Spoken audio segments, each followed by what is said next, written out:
Jamaica's health ministry is insisting that no doctor, nurse, or frontline staff in the public or private health system has been tested positive for COVID-19. In a release, the ministry says a protocol has been established to randomly test the healthcare team for COVID-19. Those who may have unknowingly come in contact with a suspected case is also quarantined and tested.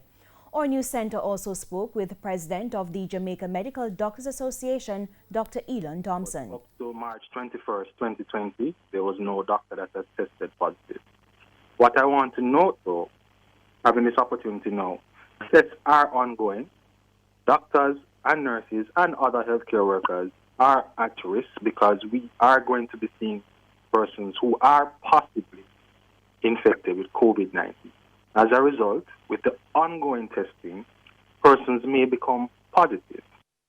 As of Friday, 89 cases were tested at the National Influenza Center, 19 of which are positive. Meanwhile, medical practitioner and opposition member of parliament Dr. Dayton Campbell says medical doctors have been implementing measures to protect themselves against persons showing symptoms of the coronavirus. He confirmed today that several medical offices in Brownstown in his northwest St. Anne constituency have closed their doors and are communicating digitally with patients. Well, there was a doctor in Brownstown who ended up seeing a patient that came in from New York, and the patient tested positive. Some of the doctors in Brownstown, along with elsewhere in the parish, have decided that they will avail of themselves digitally. I think that is something that other doctors island-wide are also pursuing, using MD Link and some other platforms to be able to communicate with their patients through that medium.